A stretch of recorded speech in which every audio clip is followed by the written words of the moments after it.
would be to talk about conflict of interest. I'm sure you guys know about it, but we'll keep on revising, reiterating. So this is the way I'll discuss it. It can be interactive if you want. What is conflict of interest? What I would prefer is it can be a general statement when we have a clash between our personal interest and our duties. It could be doctors ka financial आपने बता दिया, trial sponsors बता दिया, and our actions, whatever actions we do. General definition is there is a risk of bias, right? So we as doctors could be conflicted at various stages in our lives at various levels. But remember, having an interest does not necessarily mean you have a conflict. And having a conflict does not necessarily mean if you have done that you have done anything wrong, right? Provided you declare it, provided there is transparency. So conflict ho sakta hai, but it can be managed well, correct? So it's not necessarily a problem if it is managed well. So this course is important in the sense that there are certain things you learn from each lecture. Hopefully, you'll not learn anything from mine, but if you do, it will be a my achievement.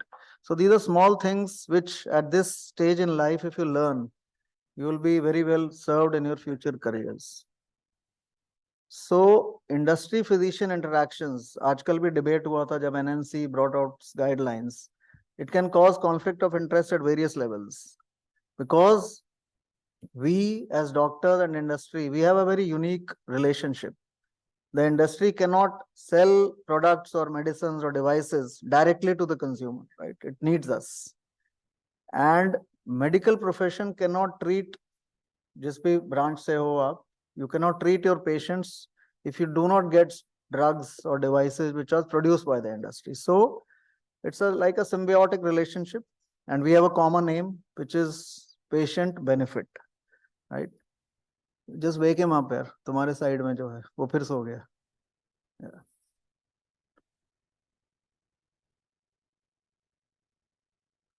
So it's a two-way relationship. I'll keep nudging you, right? I'll keep nudging you to be awake.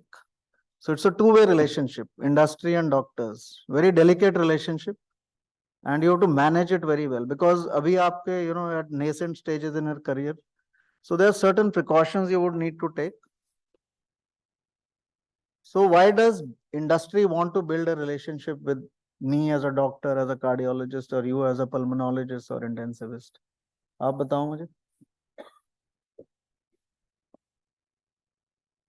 What would be the benefit to the industry? So the industry is manufacturing the drugs, and we are on that front where we can distribute. So we can be the face, and they can be the producer. Excellent. We can be the face. We are the front from which the industry will sort of manage its professional interests. So it will want to cultivate a relationship with you. Industry wants to cultivate a relationship with doctors to generate business. That is the professional aim of the industry. So we can't fault them for that.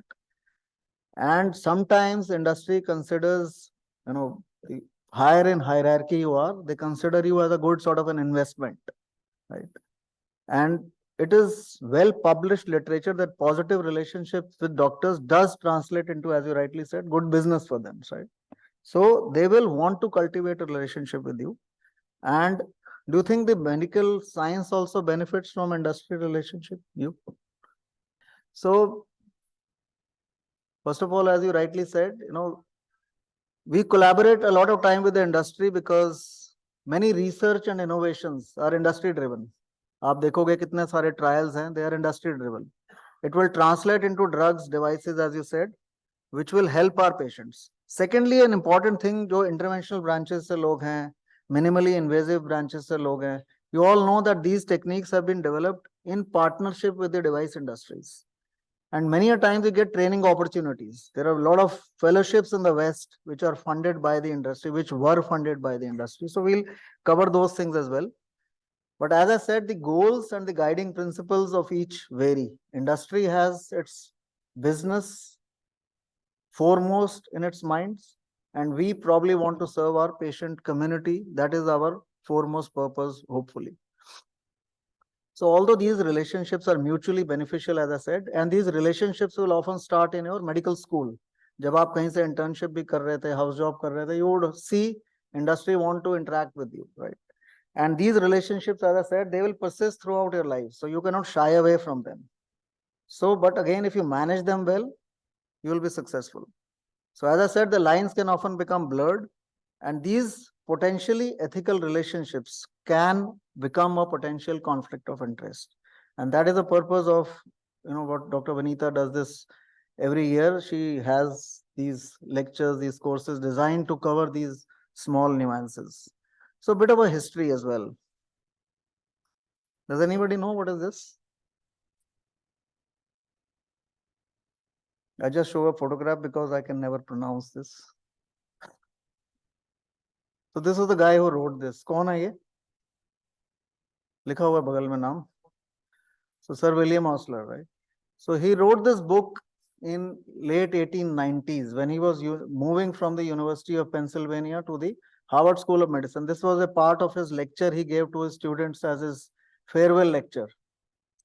Or interestingly, I'll just put one slide from that lecture. He says that physicians may come to rely on specious and seductive pamphlets given by salesmen or industry guys who were ready to express the most emphatic opinions on topics or questions about which the greatest masters of our art are doubtful. So basically translated, he was aware of the adverse impact the industry or the salesman might have on doctors in the times to come. कि जब doctors उसके बारे में इतना information नहीं देते, you would see many a time the industry personnel who come to you, they will have a lot of opinions, a lot of information about products, about medicines, and you would, आपको भी sense कर सकते हो आप कि sometimes they are just not giving you the true information. So this is what history tells us. And this is a great article in NEJM 1980, which said that medical industrial complex, this is an important issue and action needs to be taken about it, because collaborative settings जब भी होते हैं, you will have potential grounds of emergence of conflicts. Again, some great articles. If you want, you can go home and read these articles published nearly 20 years ago. A national survey of physician industry relationships done in UK. 9 out of 10 industry doctors reported some kind of relationship, drug samples, some sort of gifts, reimbursement for professional meetings or attending CMEs, consultancy, lecture fees. So these are all, grounds of conflicts of interest, and we'll discuss in the next few minutes how to manage them.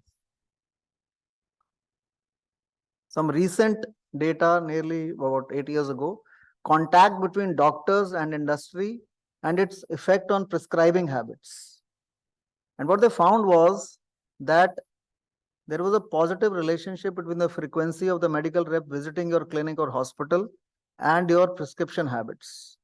And interestingly, when the doctors were questioned, more than 50% believed that their prescribing habits would not get influenced. But they did. And this is what is called the blind spot. क्योंकि हम लोग अपने बारे में, we have a certain blind spot that, okay, I'll not be swayed by whoever the industry guys tell me, but more often than not, it will happen at some subconscious level. And it is found that the more ready you are to believe the accuracy of information which the medical reps provide to you, the more irrational prescribing it leads to. तो जितना आप उसको believe करोगे, until and unless you analyze the information yourself, you will have more and more irrational prescribing. So it is a danger. So now I come to the second part of my lecture. At what levels can conflict of interest arise if you are interacting with the industry? Just, can I have some opinions? Pink shirt.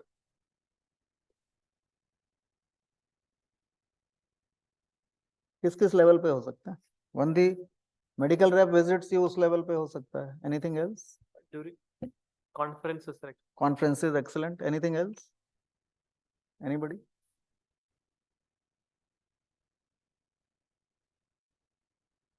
OT clothes की madam, OT scrubs.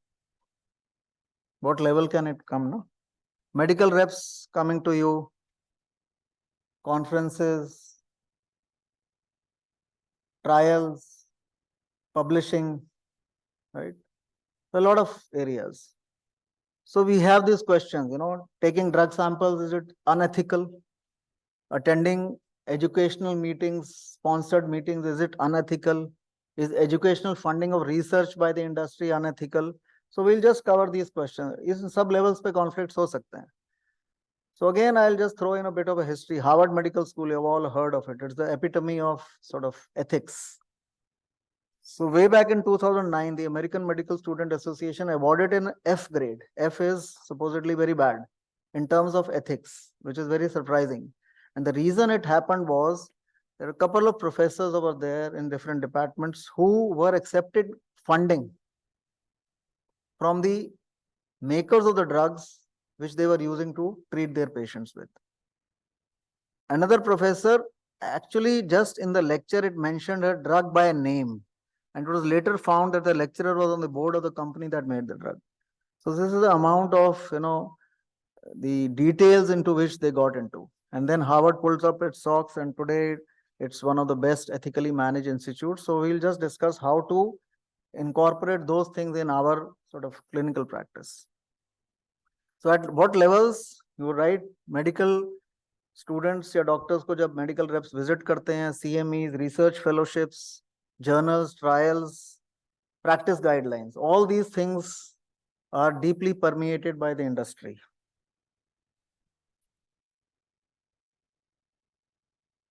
So if you look at the worldwide data, the industry spends a lot of money on medical reps coming and visit you, right? So they come on every OPD, or they would coming to your department every month or so. Because whenever they give you some information, their hope is that it will increase the likelihood of getting the drug into the market or into the prescriptions. So how do the medical reps come and approach you? कैसे करते हैं approach? क्या बताते हैं आपको आके? Just want to know. Cardiology? तुमसे तो मिलते रहते होंगे. What do they come and tell you? How do they request you? They give you what? Information? What else?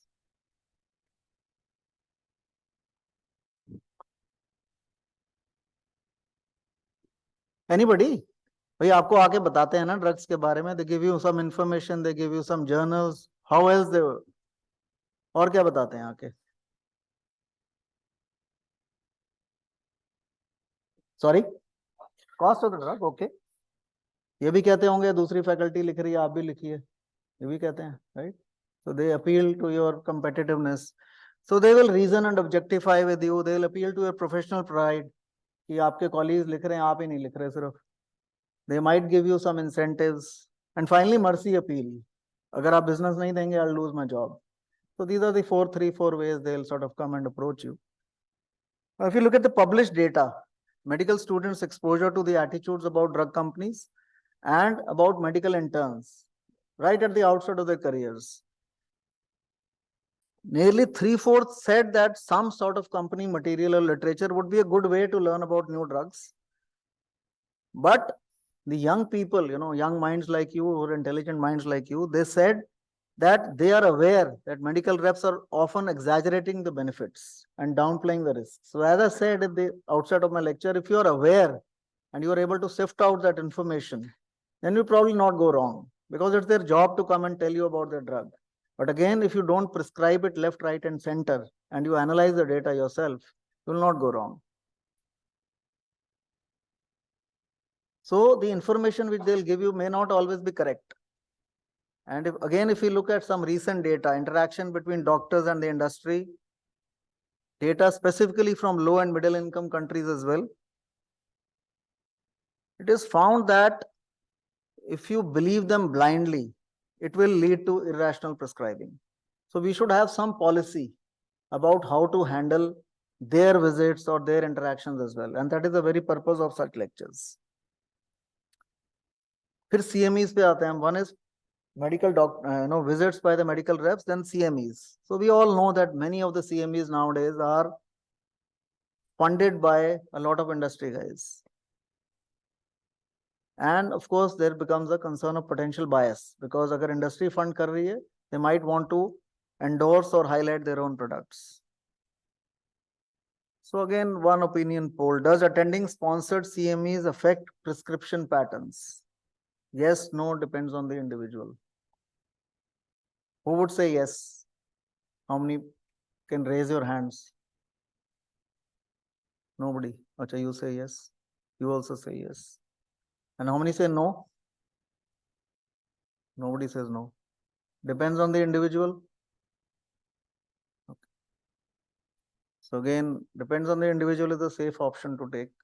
So, so you are pretty sure about yourself.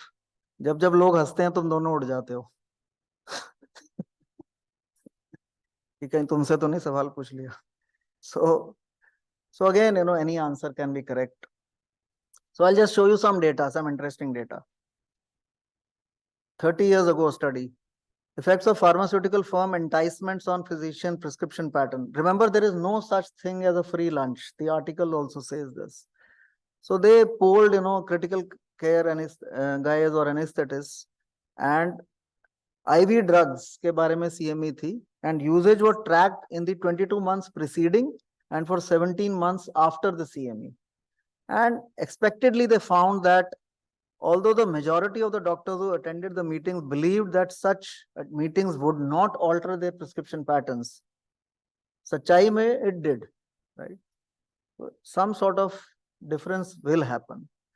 Again, another study, changing in prescription patterns after attending sponsored CMEs. This was about beta blocker and calcium channel blockers in cardiologists. And what they found was that when the doctors returned from the course, there was some trend towards increasing the prescription of that particular company or that particular brand. It is it will happen.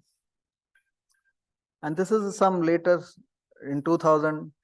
Is a gift just ever a gift? And they found that the CMEs, which was sponsored by the industry, of course, they'll highlight their own product, but it did increase the prescription rate. And it actually translated into the doctors who attended the meetings coming back to their hospitals and requesting them to include that drug in their inventory. Some sort of individual change would happen. So non-rational prescribing can happen. As you rightly said, it would depend on the individual. But if you poll a group of 100 people, some non-rational prescribing might happen. But the bottom line is that no study has ever used a patient outcome measure to study this. So whether, supposing you attend a CME about beta blocker and you come and write that particular beta blocker, is it actually harming the patient? Or is it actually leading to improved patient care? Who knows? So that is one soft thing what needs to study, but some level of non-rational prescribing can happen. So I'll leave you with that thought and move forward. The third conflict of interest, in my opinion, can happen at industry funding fellowships. The first was medical reps visiting you. If you're intelligent enough to sort out that information in your mind, you might not go wrong. Attending sponsored CMEs, if you're strong as an individual, you might not prescribe drugs irrationally. Third is fellowships, or research. So as time has moved forward, industry funding has increased in all branches in terms of trials, in terms of fellowships, because if you look at the West, the purple bars are the total spending on research, and the blue one is the industry funding, because the NIH grants or the government grants have not really increased substantially. The industry is going into sponsoring research. We can still manage that ethically. We'll discuss how to manage that, but it is a fact. Industry often funds fellowships as well. So this is the American Association of Dermatology in 2004. It did not get funding. This is in the US I'm talking about. So it used the industry to sponsor some residency slots.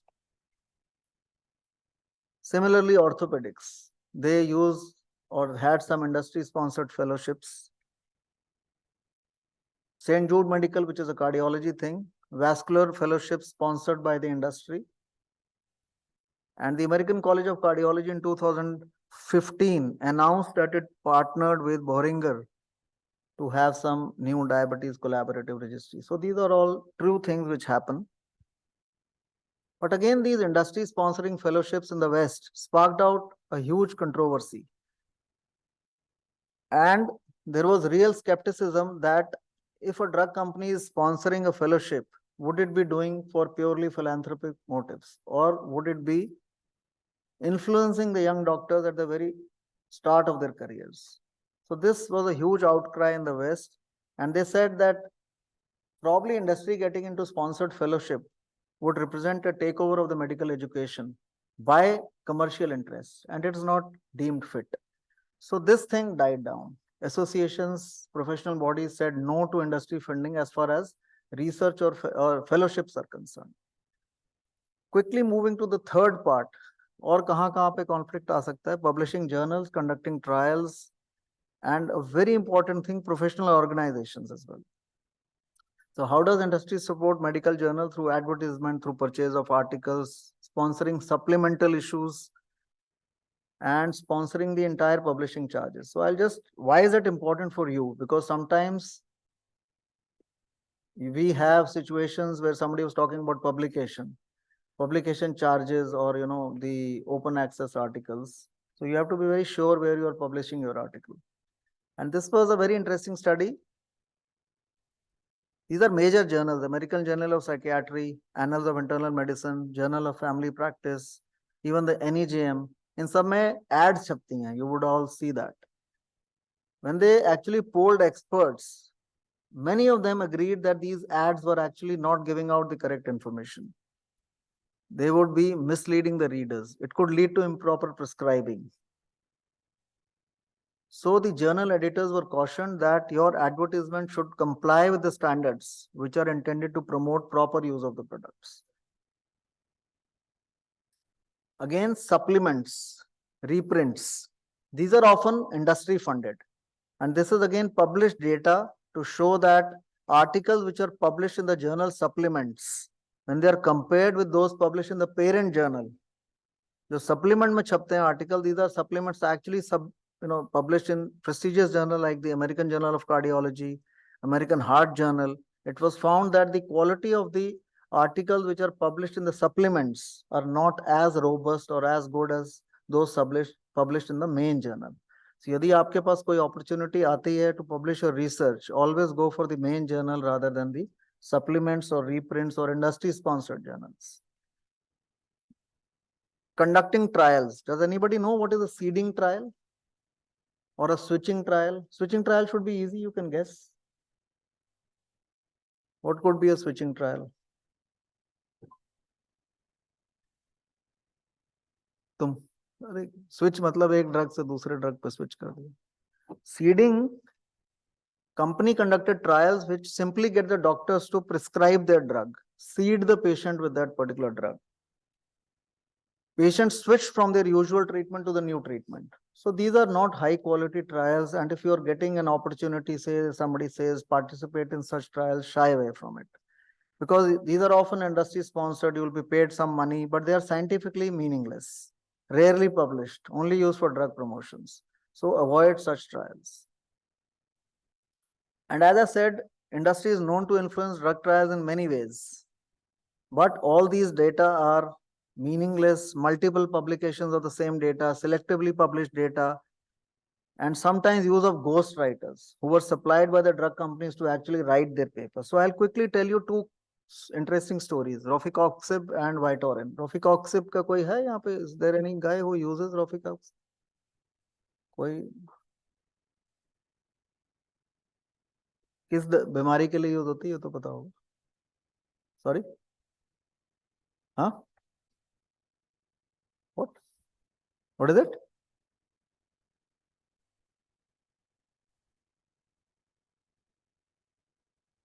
अरे कुछ तो बता दो. Coxib है तो किसके लिए use हो रही होगी? Okay. So this was Vigor study published in the NEJM. Rofecoxib versus naproxen in patients with rheumatoid arthritis. So it's for RA, right? So now look at this. This is published in NEJM. They found that both drugs are equal, so that's okay. But they found that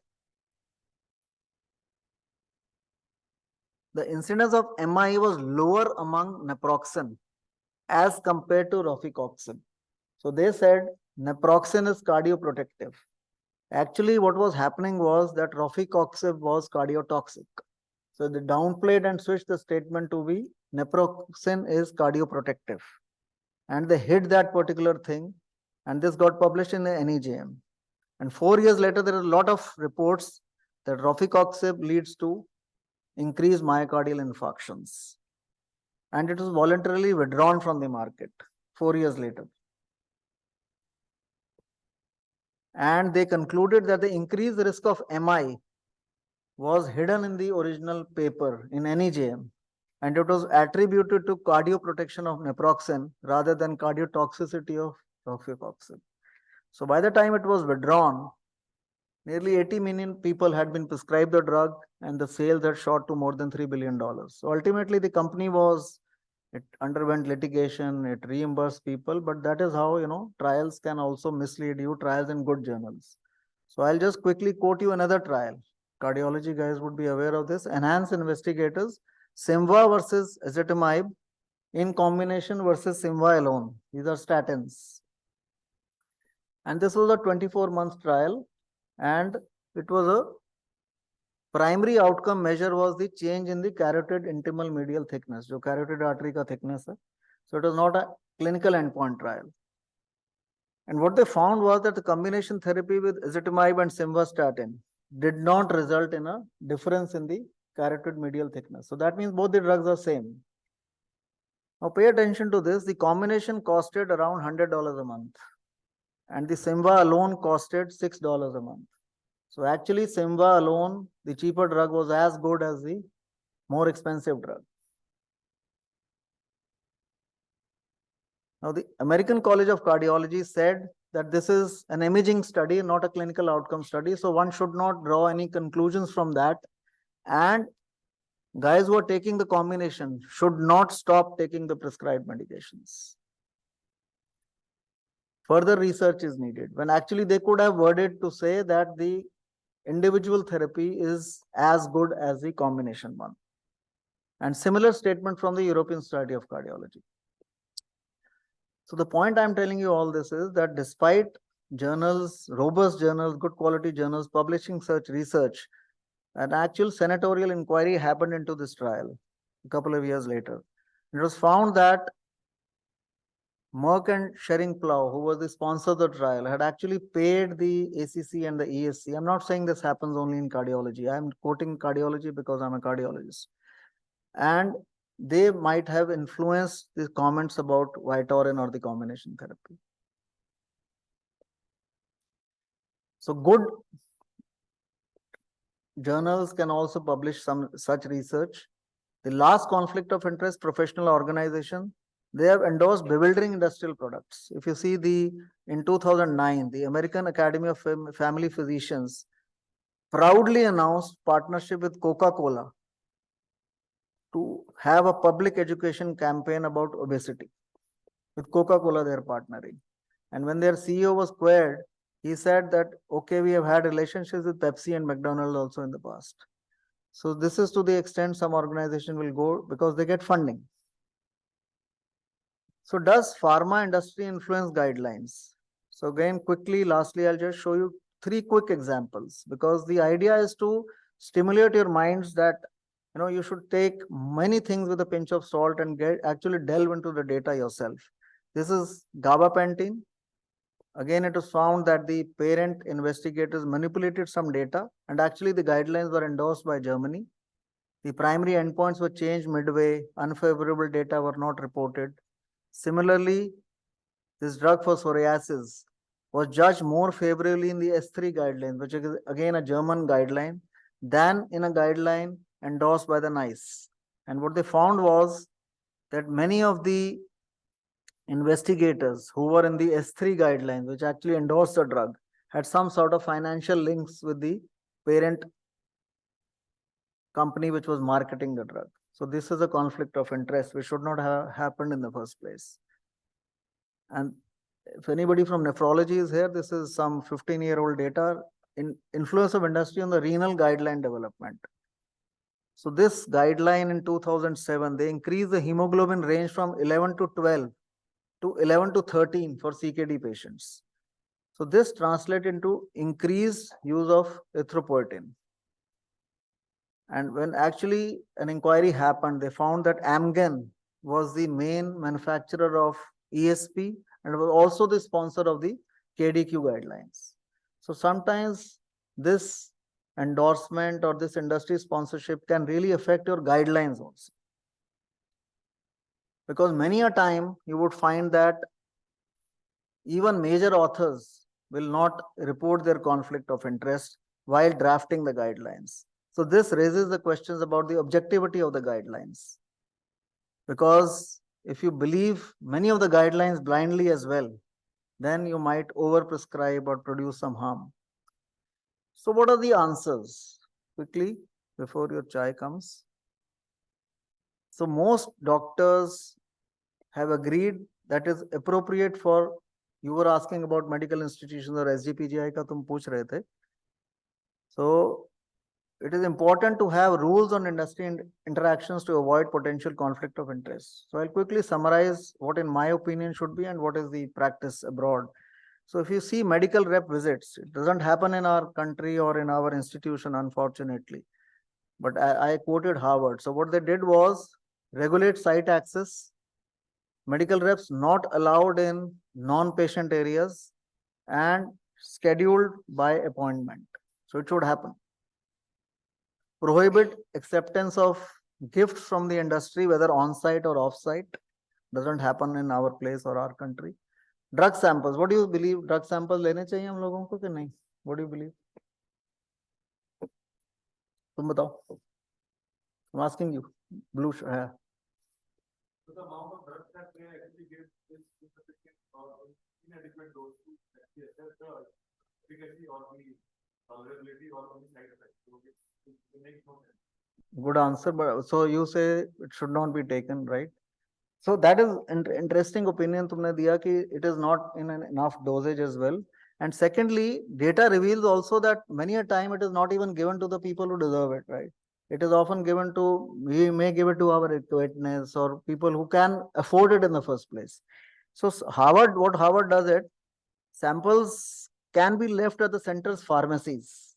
जैसा तुमने बोला, so that those guys can decide whether the amount is enough or not. And they can be evaluated by the pharmacies of the hospitals. And then a central committee determines how they can be distributed. So that is one way you can intelligently or wisely use the drug samples which they are giving to you.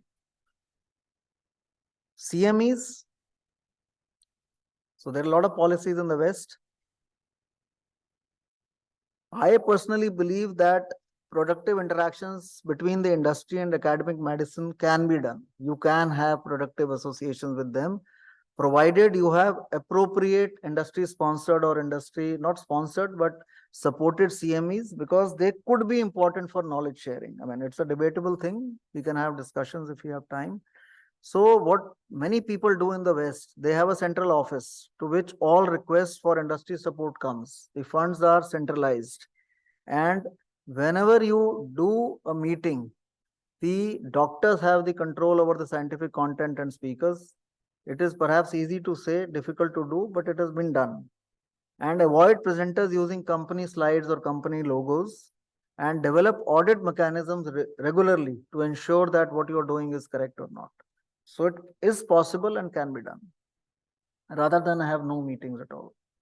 Funding for fellowships, as I said, many associations are shying away from it. But what about hospital having funding by industry for fellowships? So in the West, what they do is appropriate documentation is done, and only the institutional officers or the doctors are authorized or formally to receive and distribute such grants.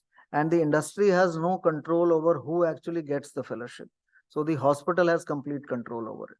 So if you are unable to get fellowship, you can have industry sponsored fellowships in the hospital, provided it is within these guidelines. Again, we talked about journals. So as I said, supplements or industry sponsored journals you should shy away from. And each journal now develops policies and guidelines to ensure that industry sponsorship in the journal is kept to a minimum. What about trials? Again, we have various statements. No academic participant or the trialist can accept honoraria. You should mention industry funding right at the start. Dr. Vanita is there in the ethics cell as well. So no company rep can actually sit on the EC of the trial, and the statistical confirmation of the results is always done by an external academic sources and validated by them. So this is the way you can ethically manage not an industry sponsored but industry supported trial as well. What have major societies done? ACC, American College of Cardiology, American Heart Association. For the guidelines, formulate a conflict of interest statement for all members. Those with financial interest should be recused from the panels.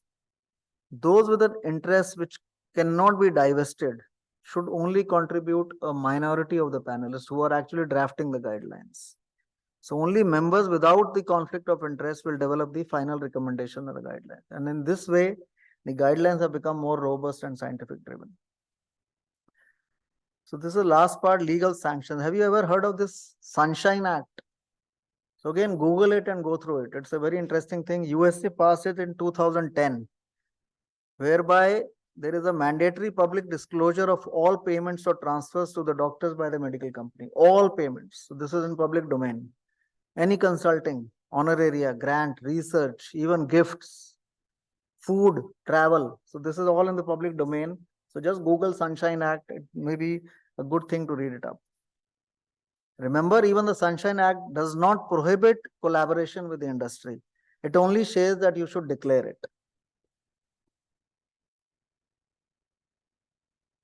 So do you believe too many restrictions on doctors interacting with the industry can hurt patients?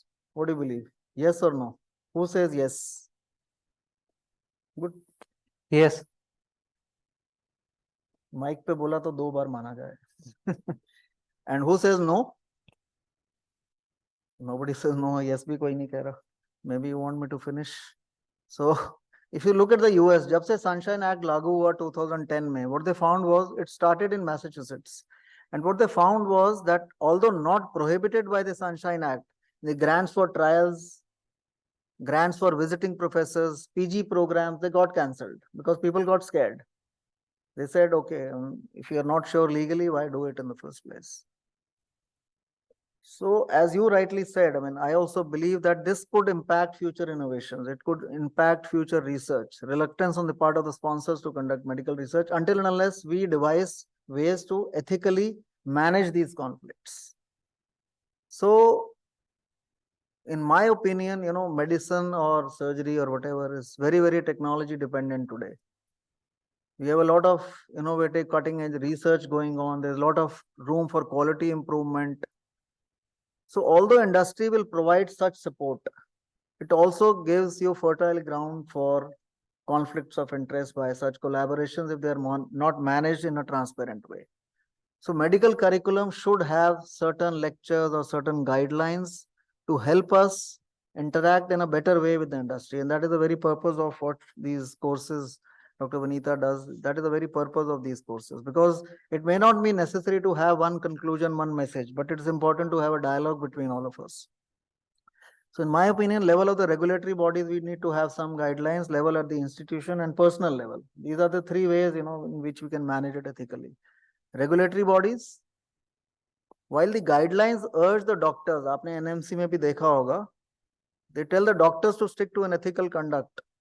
There is no formal directive to the pharma industry. So every guideline is for the doctors.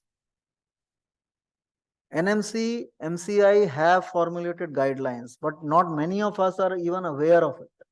I'm sure if I ask you about the MCI guidelines, you would not be knowing it. So it is not the prerogative of the industry to tell you about those guidelines. आपने देखा होगा कई बार वो आपके पास आके बोलते हैं, ठीक है डॉक्टर साहब आप this is an agreement, or I'm sure आपके level पे नहीं कहते, but they'll tell you before you sign such agreements, be sure what you are signing. So more visibility of our NMC or MCI rules is required. अगर आपने देखा होगा, this is I just brought it, NMC on 2nd of August, it said that do not get involved in third-party activities which involve direct or indirect sponsorship from the companies. There was a detailed thing. Then it got reversed on 23rd of August, in which they said, Madam has come at the right moment. So, so they said कि NCI ने 2002 में जो rules follow किए थे वो आपको पता होने चाहिए. So you should be aware that the NCI is forbidden you from certain things. Funding can only be received through approved institutions. Disclosure is mandatory. As I said, sources, amount of funding to be publicly disclosed. So this is last part is important. Maintain your autonomy and not to endorse any drug product publicly. So you should be aware of these NCI guidelines as well. So go through them, read the Sunshine Act as well. At the institution level, what we should be doing, as I said, drug samples ke liye we discussed, you can have a central repository where it can be deposited. Does not happen in our country, to the best of my knowledge. What Harvard did, site access by reps to be regulated, properly credentialed, properly by appointment only, not in patient areas, and engage with the industry in only an appropriate and focused way with no personal benefit. At the personal level, disclosing personal conflict of interest, etc. is very, very important. But this is again an important thing. These are published data, difficult to set a monetary value or any value which would render a gift unacceptable. यदि आपसे कोई कुछ कहता है, so ask these couple of questions to yourself. What is the purpose of the industry offer or any offer? What would my colleagues think about this arrangement? And what would my patients, the public, my family think of it if this arrangement became public? So these are three important, they are philosophical questions, but they are important questions for you to address in your minds. So it is important, the NCI, when the NMC took out these restrictions or sort of guidelines, the API and the IAP, the Indian Medical Association, they wrote very nice letters. They said that it is important to prevent undue influence from the industry. But it is also important not to place undue restrictions on the doctors to engage in essential and continuous learning. So this was written in that letter. The idea of the regulatory bodies is not to hinder legitimate opportunities for knowledge sharing, but to have a balanced approach with a proper disclosure, proper transparency. So remember, our reputation is driven by what the public, what the patients, what our peers think of us. And healthy relationships can exist between the doctor and industry, but we have to be just very, very clear. We have to be crystal clear as to what that relationship is. So it's a relationship of trust which we share between us and our patients. So that should not get eroded when you interact with the industry. So I'm not saying give the industry a collective industry hug. Don't go and hug your medical reps in the OPD tomorrow. But we should not become so tied to the industry support that we cannot function without them. So remember that they need us more than we need them, right? So rather than restricting I always believe that if you put legal sanction, if you try to prevent something from happen, it will inevitably happen. So rather than that, try to understand how to manage it well. Transparency is the key, and ethically managing these relationships by such courses, by such dialogues is very, very important. This might help better than potential threats of sanction or law. Thank you.